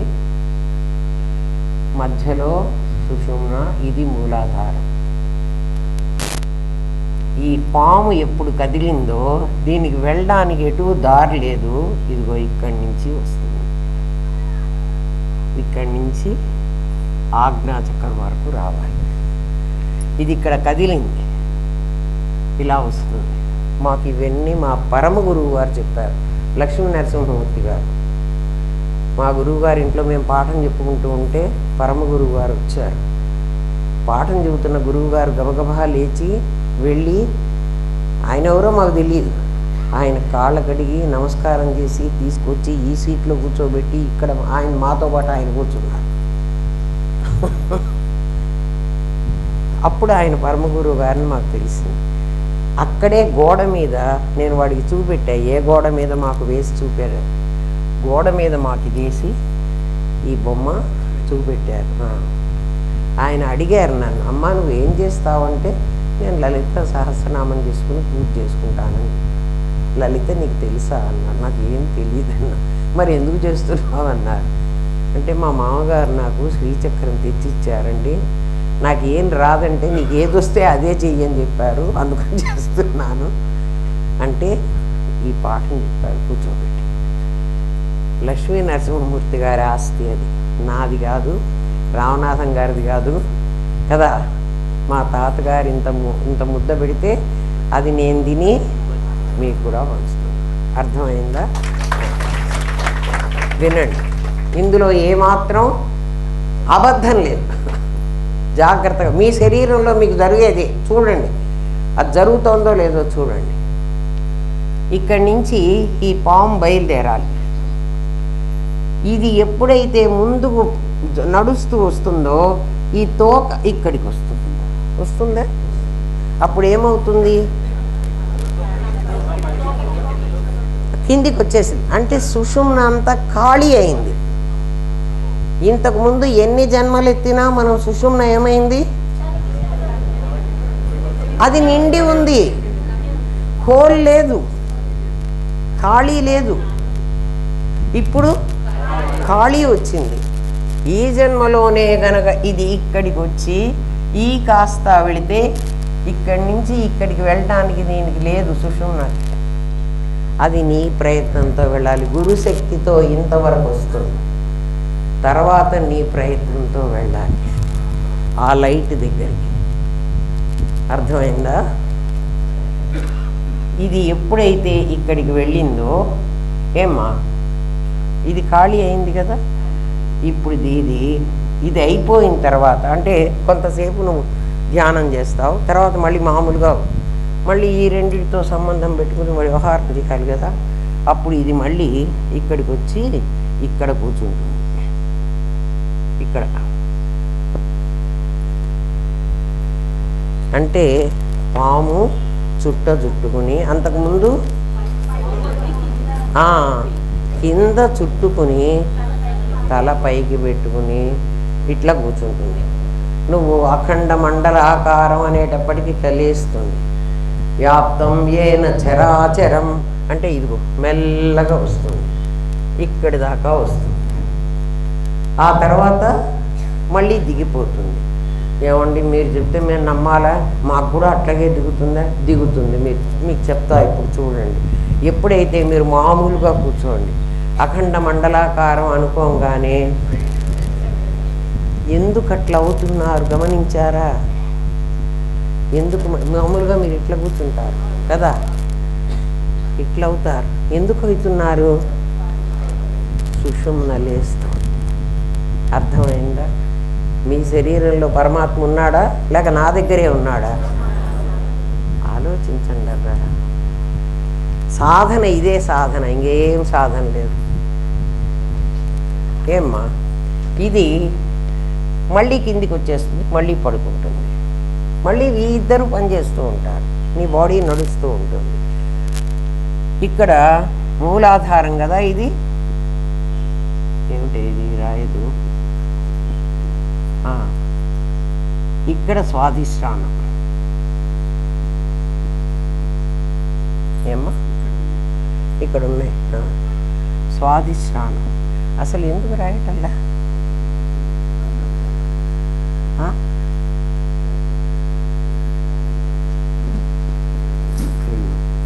ఈ స్వాధిష్టానం అనే దాంట్లో ఏమ్మా, స్వాధిష్టానం అది పునరుత్పత్తి కేంద్రం, సంతానం కలిగేటువంటి ప్లేస్. ఇది ఆపస్సు, అందుకే యూరిన్ పాస్ చేస్తారు ఈ చోట్లో. ఇక్కడ నీకు బిడ్డ పుట్టేటువంటి చోటు. మరి ఇవన్నీ తెలియకుండా పిచ్చి పిచ్చిగా వ్యవహారాలు చేసి కదా, మరి ఏమేం చేస్తున్నారో ఏమేం జరుగుతున్నదో సత్యం తెలియకుండా రేపులు చేసుకుని వాళ్ళు నానా చావు చచ్చి చంపుకుని చస్తున్నారు. అటువంటి వాళ్ళని మనం ఏం చేయలేము, ఎందుకంటే వాళ్ళకి ఎవడు చెప్పడు కదా, చెప్పేవాళ్ళు పనికిరారు. ఇది పునరుత్పత్తి కేంద్రం, స్వాధిష్టానం. అక్కడి నుంచే జీవ ఉత్పత్తి జరగాలి. అది గర్భస్థ శిశువు తయారయ్యేది ఇక్కడే. మణిపూరకమని మరొకటి ఉంది, నాభిస్థానం. ఇక్కడ ఉన్నాయి, మీకు ఇక్కడ రాశాను, మణిపూరకం. ఈ స్వాధిష్టానం ఏమ్మా బ్రహ్మస్థానం అన్నారు. బ్రహ్మగారు ఇక్కడ ప్రజాపతి సృష్టి. స్వాధిష్టానంలో బ్రహ్మస్థానం. మణిపూరకానికి వచ్చేటప్పటికి విష్ణు స్థానం. ఎందుకు విష్ణు స్థానం అన్నారు అంటే మీకు అర్థమవుతుంది కదమ్మా. మనం బిడ్డ తయారైనప్పుడు మొట్టమొదట బొడ్డులో నుంచే ఆహారం తీసుకుంటాడు కదా.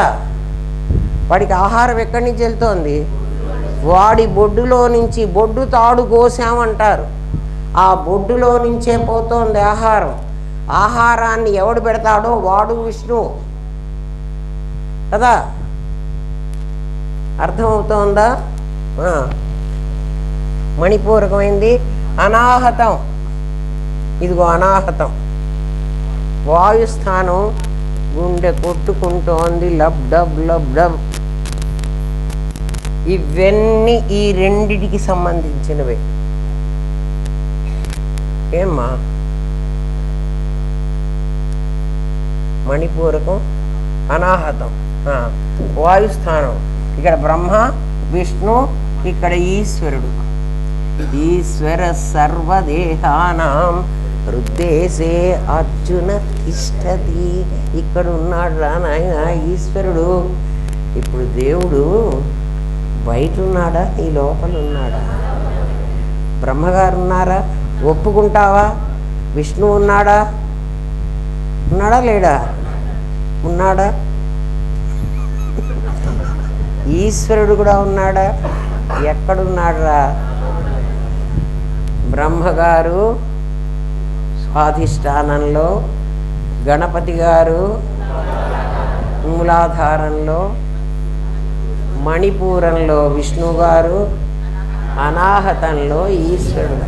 అనాహతం, ఆహతం కొట్టకుండానే దెబ్బ తగులుతోంది దాన్ని. ఎవ్వడు మోయించటంలే.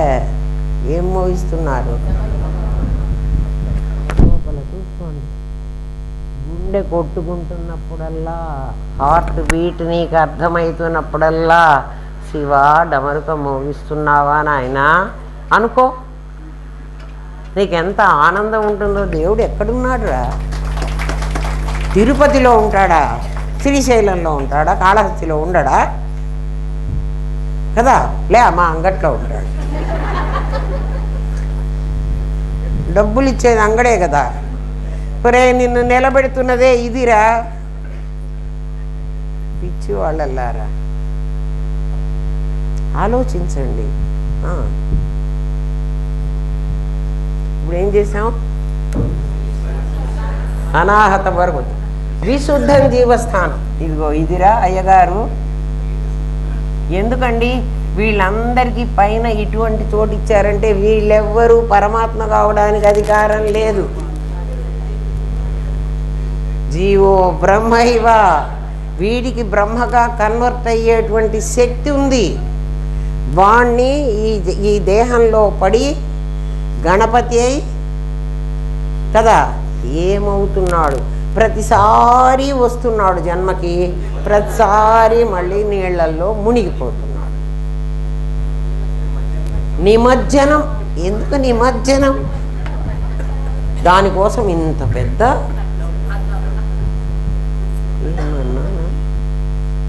కదా. మన నిమజ్జనమేమో హంగామా లేదు. మన నిమజ్జనం ఎక్కడ? జామి చెట్టు. మన నిమజ్జనానికేమో ఏడుస్తూ నిమజ్జనమా, వాడి నిమజ్జనానికేమో అంటే ఒరే నువ్వేడవరా. అవునా కాదా?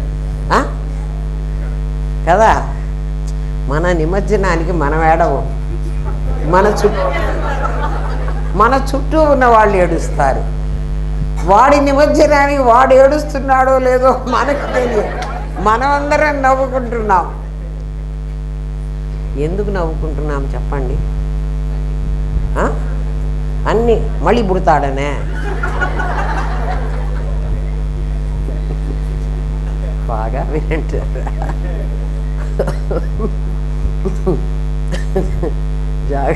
జాగ్రత్తగా వినండి. మనకు వాడెవడో తెలియదు కాబట్టి గణపతిని పిలుచుకొచ్చాం, గణపతిని నీళ్ళలో. ఇంకా ఒక అర్థం ఏమిటంటే మనకు ఎందుకు చెప్తున్నారంటే, ఒరే నాయన మట్టిలో నుంచి పుట్టింది మట్టిలో కలుస్తుంది, నీ దేహం కూడా మట్టిలో పుట్టిందిరా, మట్టిలో కలుస్తుంది. ఇక్కడున్న ఈ 9 రోజులు బాగా పూజలు అర్చనలు, నువ్వు కూడా మంచి మంచి బట్టలు కట్టుకున్నావు, మంచి తిండి తిన్నావు కదా, మళ్ళీ ఎస్టాబ్లిష్ చేసుకున్నావు అందరినీ. ఎవరు? నా భార్య. ఇదిగోండి నా భార్య అండి, నా పిల్లలండి వీళ్ళంతా. మీకు తెలీదా? ఇదంతా మా ఆస్తియే కదా, నాది. ఆలోచించరా అసలు నువ్వెవర్రా? అదంతా నాదికి సంబంధించిందా నేనుకు సంబంధించిందా? మరి నేను వెళ్ళే దారి చిన్న దారి, నాది వెళ్ళే దారి. నీ చాయిస్ నీది, నీ ఇష్టం. ఎక్కడైనా ఇప్పుడు వై జంక్షన్ ఎక్కడుంది? దేవతలందరూ ఎక్కడున్నారు? మరి నువ్వు గొప్పవాడివే, వాళ్ళు గొప్పవాళ్ళ? నువ్వు గొప్పవాడివి కదా, మరి ఒప్పుకోవెందుకు? వాడి ముందర దాసోహం అని చస్తున్నావు. పాపోహం పాపకర్మానం పాపాత్మం పాప సంభవ. నీ కర్మగాల, నువ్వెక్కడ పాపివిరా? ఎందుకంటే నీకెప్పటికైనా ప్రమోషన్ వచ్చేటువంటి అధికారం శాస్త్రం ఇచ్చింది కదా. బ్రహ్మ సత్యం అర్ధవాక్యంలో చెప్పిందట్రా. బ్రహ్మ సత్యం జగన్మిథ్యా జీవో బ్రహ్మైవ నాపరః. బ్రహ్మ సత్యం, వీడు సత్యం. జగన్మిథ్య, ఈ జగత్తంతా మిథ్య. వీళ్ళందరూ ఈశ్వరుడు విష్ణువు బ్రహ్మ అందరు, గణపతి అందరు అబద్ధం. జీవో, జీవుడు ఎవరంటే ఉంటున్నావో వాడు బ్రహ్మైవ, వాడు బ్రహ్మమే. ఎప్పుడు ఇక్కడి దాకా ఉంటే కాదు, ఇక్కడికి వెళితేనే వాడు బ్రహ్మము. అందుకని బ్రహ్మస్థానం నా దగ్గర ఎక్కడుంది? ఇదిగో సహస్రారం. ఇది మెత్తగా ఉంటుంది మనం పుట్టినప్పుడు, తర్వాత పునక బాగా గట్టిపడింది. అది గట్టిపడకపోతే ఇది నాదిని నేను అనుకోను.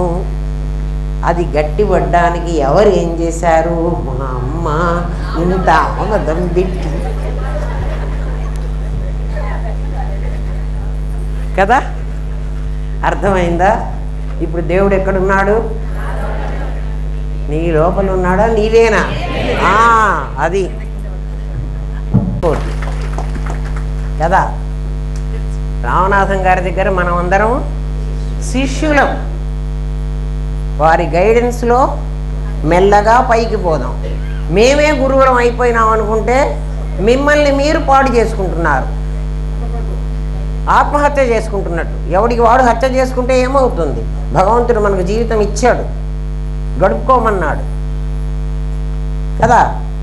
చంపుకుంటే అయిపోయింది. మానవ శరీరం చాలా గొప్పదర్రా, మీకు అర్థం కావటంలే. గణపతికి పూజలు చేస్తున్నాం, 21 ఆకులు లేకపోతే చాలా తప్పండి. కుడుములు చేయకపోతే 21 పదార్థాలు చేయాలి, ఎందుకంటే మన పొట్టకు మింగడానికి.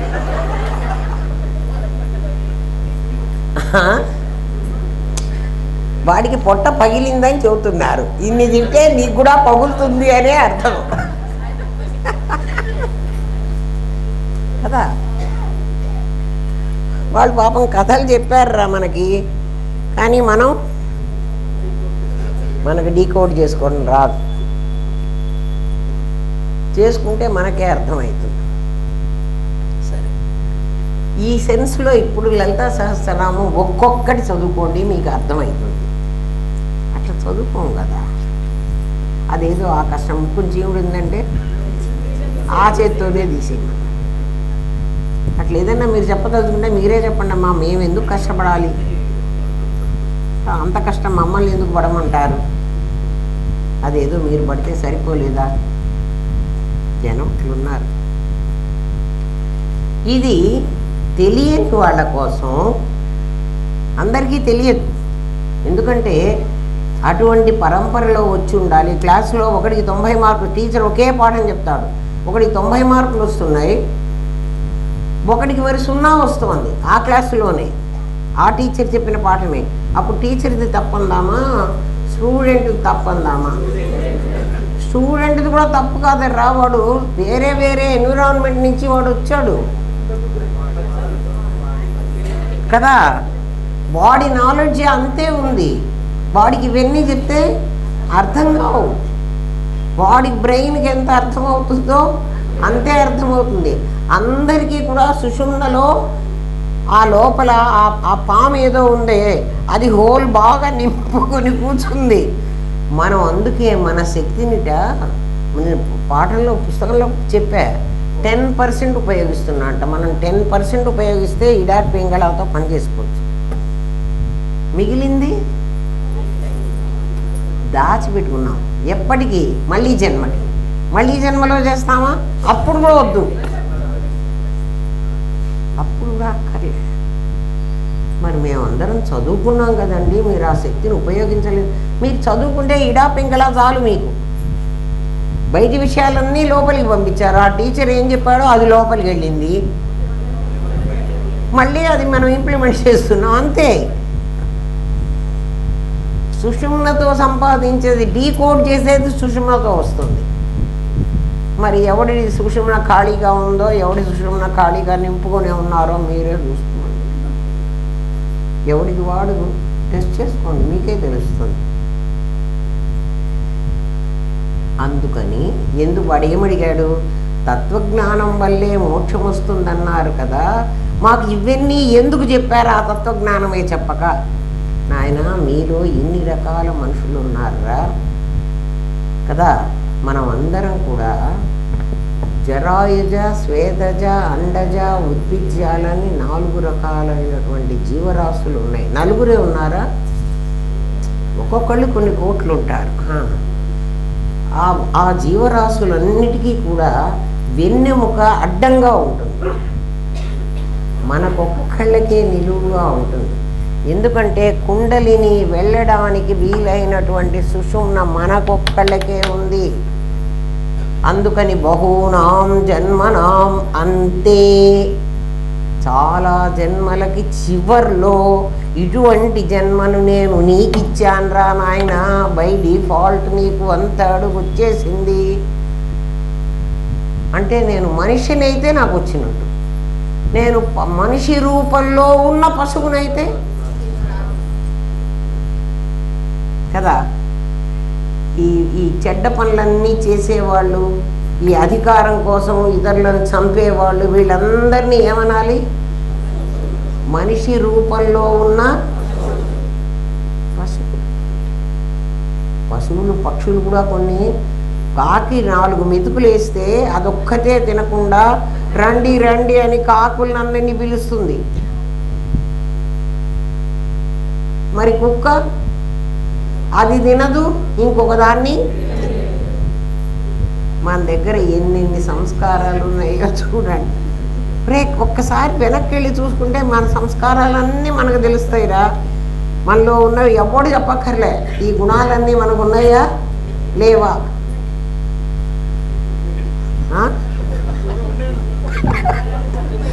ఖచ్చితంగా ఉన్నాయిరా. లేవంటే తప్పు, కానీ ఉన్నాయంటే కరెక్ట్.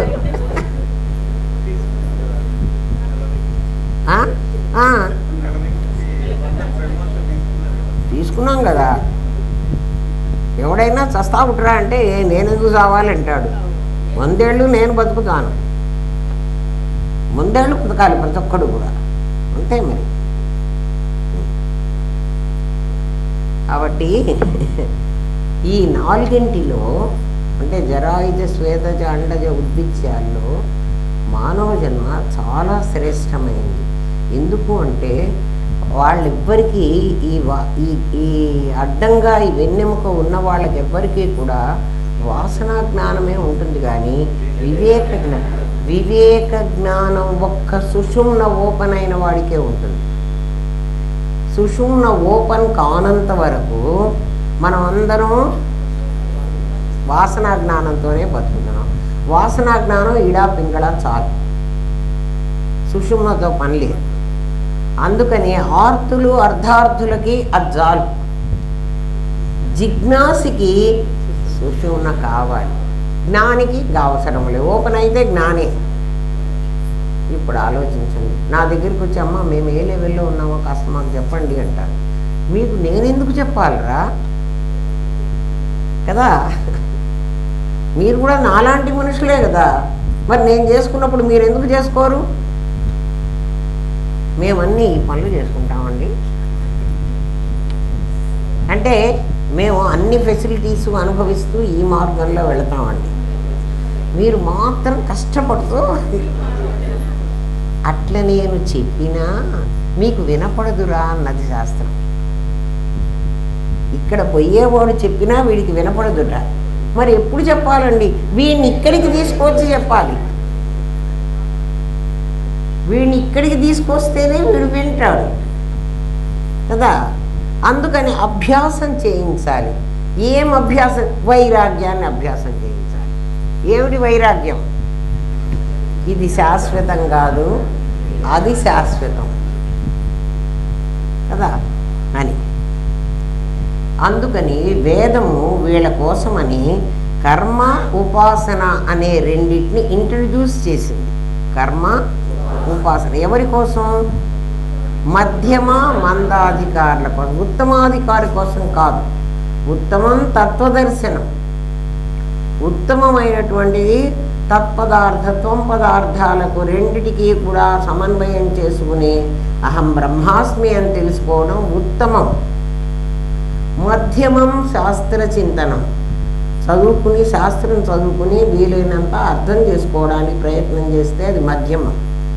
అధమం మంత్రచింతాచ, అది అధమమైంది. మంత్రజపం చేసి నేను ఇన్ని వేలు జపం చేశాను, ఇంత రామకోటి రాశాను, మరి అయితే రామకోటి తప్ప అండి? అవన్నీ రామకోటి శ్రీరామ శ్రీరామ శ్రీరామ శ్రీరామ అని రాసి ఇన్నెన్ని పుస్తకాలు పెట్టి వాళ్ళకి పంపిస్తూ ఉంటారు కదా. అది తప్ప అధమం అన్నాడు కదా. దానివల్ల నీకేం రాదు.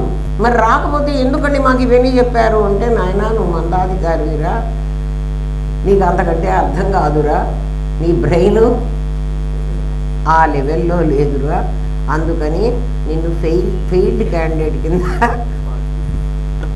అవే చెప్తాం. ఎందుకు చెప్పింది అని అడిగాడు కదా వాడు. అర్థకామాలు మాత్రమే కాంక్షించే వాళ్ళు కర్మను అనుసరించాలి. వాళ్ళకి డబ్బులు కావాలి కదా.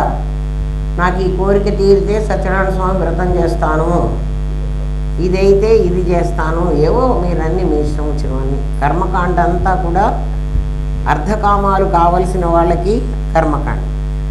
మనం చేసినా చేయకపోయినా కర్మ జరుగుతూనే ఉందర్రా. మీరు కర్మ వేరే చెయ్యక్కర్లా. ఎందుకంటే గాలి పీల్చడం ఒక కర్మ, మనస్సు ఆలోచించడం ఇంకో కర్మ, గుండె కొట్టుకోవడం మరో కర్మ. ఇవన్నీ సహజ కర్మలు, సంకల్పించని అవసరం లేదు, సంకల్పం లేకుండానే జరుగుతాయి. ఏమ్మా, ఈ కర్మ చేస్తుండగా నేనేమి హింస చేయలేదు అంటాం మనం కదా. ఎవరిని మేమేం చంపలేదు, మేమేం పాపం చేయలేదు, మా కర్మలే మేము చేస్తున్నామండి మనం అంటాం కదా. ఏదైనా కష్టాలు వచ్చినప్పుడు మేమేం చేయలేదబ్బా, ఏ తప్పులు చేయలేదు, మాకెందుకు ఇట్లాంటి కష్టాలన్నీ వస్తున్నాయి. ఎందుకు వస్తున్నాయో వినండి. సలిలము నుర్వి ఆకాశము సర్వము జంతుమయంబు కావునను కలుగునవశ్యమును విహిత కర్మములందు హింస. సలిలము నీళ్ళు, ఉర్వి నేల, ఆకాశం. నీళ్ళు, నేల, ఆకాశం. ఇక్కడైనా మనం తిరుగుతున్నది, మనం నేల మీద తిరుగుతున్నాం, నీళ్లు తాగుతున్నాం, గాలి పీలుస్తున్నాం. ఆకాశంలో విమానంలో వెళ్ళకనే, విమానంలో వెళ్ళలేదండి నాకేం పాపం రాదు. గాలి పీలుస్తున్నావురా నాయన. గాలి పీల్చినప్పుడు, మంచినీళ్ళు తాగేటప్పుడు చూడండి, నీళ్ళు తాగుతున్నాం కదా, అందులో ఎన్ని సూక్ష్మ క్రిములు ఉన్నాయో మన లోపలికి వెళ్ళిపోతున్నాయి కదా. కంటికి కనబడనివి మన లోపలికి వెళతాయి. లోపలికి వెళ్ళి కావలసినన్ని బ్యాక్టీరియాలు, వైరస్లు 1, 4, 4, 16, 16, 144 ఎంత డెవలప్ చేసుకుంటున్నాయో అవన్నీ వాటి సంతానం కాదా? ఎవరి సంతానం? బ్యాక్టీరియా సంతానం కదా, వైరస్ సంతానం. దానివల్ల కదా మనకు జ్వరం వస్తుంది. ఎందుకు జ్వరం వచ్చింది అంటే దాంతో మన ఇమ్యూనిటీ సిస్టమ్ ఫైట్ చేస్తుంది. ఇది ఓడిపోతే జ్వరం వస్తుంది. జ్వరం ఇండికేషనే కదా. అదేదన్నా గెలిస్తే, అది గెలిస్తే అంతే కదరా. ఇట్లా అంటే అయితే అయిపోయింది. మరి యాంటీబయాటిక్ అన్నీ వేసి ఏం చేస్తున్నారా? వంశాలు వంశాలు లోపల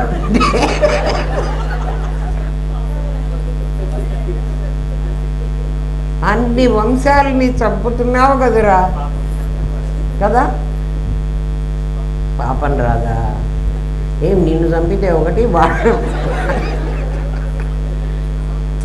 ఆలోచించండి కదా, సిన్సియర్గా ఆలోచించండి కదా. మన ఆలోచన సరళి మారాలి కదా. నేనేం తప్పు చేయలేదంటావు. ఎన్నిసార్లు నువ్వు యాంటీబయాటిక్ వేసుకున్నావు?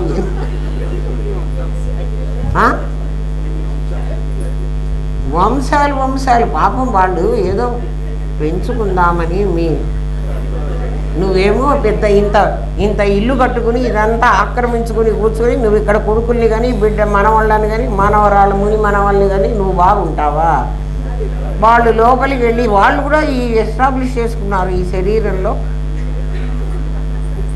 వాళ్ళనేమో నువ్వు చంపలేక డాక్టర్ దగ్గరికి వెళ్ళి వీళ్ళు చాలా మంది చేరారండి, బ్లడ్ టెస్ట్ చేసి ఇంతమంది ఉన్నారు లోపల, వాళ్ళందరినీ చంపుతున్నావా లేదా?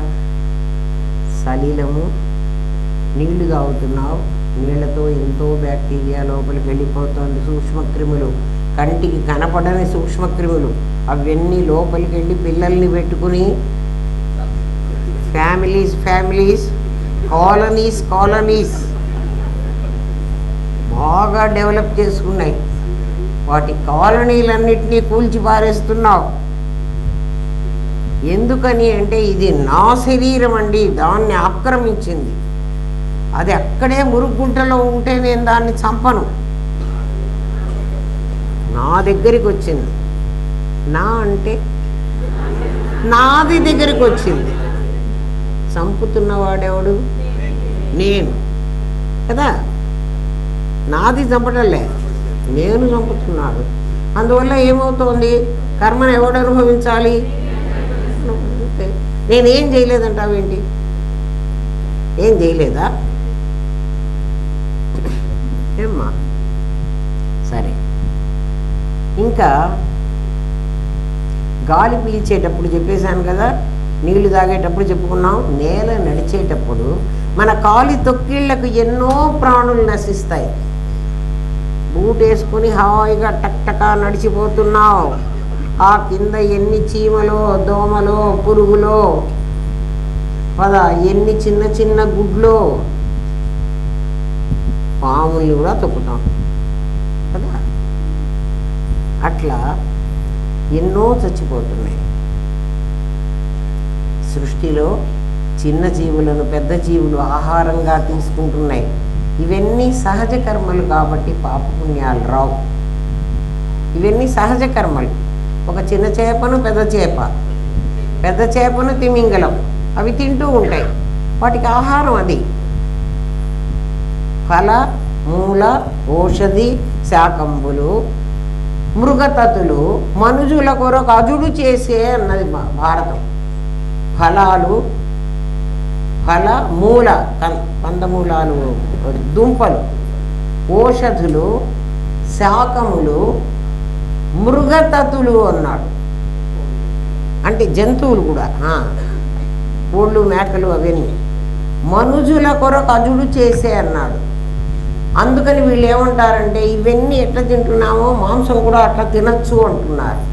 అట్లా కాదు, మనుషులకు సహాయం చేయమని బ్రహ్మదేవుడు సృష్టించాడు. సృష్టిలో మానవుడు అందరికంటే సుపీరియరు స్పీషియస్ కదా. అటువంటి వాడికి హెల్ప్ఫుల్గా ఉండండి అని వీళ్ళందరినీ సృష్టించాట, ఈ జాతులందరినీ. ఎందుకని అంటే అడవుల్లోనే ఉండి మీరు అడవుల్లో ఉండండిరా, ఆ అడవులన్నీ సురక్షితంగా ఉంటాయి, మీరు ఓళ్ళ మీద పడవాకండి అని వాటికి చెప్పాడు జంతువులు. మనం ఆ అడవులన్నీ కొట్టేసుకొని అవన్నీ ఇళ్ళు కడుతుంటే మరి వాళ్ళు ఏం చేస్తాయి? అవి ఊళ్ళోకి వస్తున్నాయి జంతువులన్నీ. అట్లా మనుజుల కొరకు అజుడు చేసే అన్నారు. బ్రహ్మదేవుడు ఎందుకు సృష్టించాడంటే మానవ జీవితం హాయిగా ఉండాలని ఇవన్నీ సృష్టించాడట. అవి సహజ కర్మలు కాబట్టి నీకు పాపం రాదు. నేను ఏ కర్మ చేశాను అని నువ్వు అనుకోవటానికి లేదు. కొందరు భస్మీభూతమైన శరీరంలో కర్మ ఫలాలను తీసుకుపోయేవాడెవడు? లోకాలు లేవు, లోకాంతరాలు లేవు, అర్ధకామాలు యథేచ్ఛగా అనుభవించు, కావో పీవో మజావుడావో అంటారు.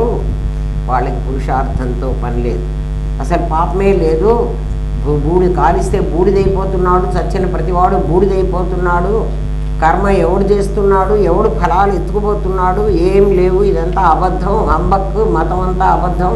హాయిగా కావో పీవో మజా ఉడావో, చస్తే చావు, బతికితే బతుకు కదా. అట్లా కొంతమంది అంటే వాళ్ళ బ్రెయిన్ అంతే ఆలోచిస్తుంది. చస్తే అయిపోయిందా?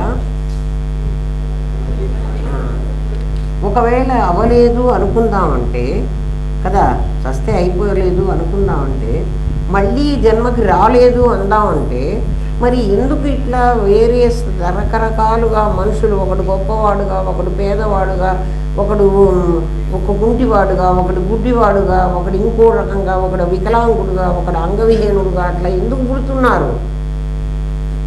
మళ్ళీ వాళ్ళకి ఏం చెప్తారు? ఒరే వాడి పూర్వజన్మలో కర్మ చేశాడురా కదా. అందరూ ఒకలాగే ఉన్నామో మనం చూడండి, లేవు.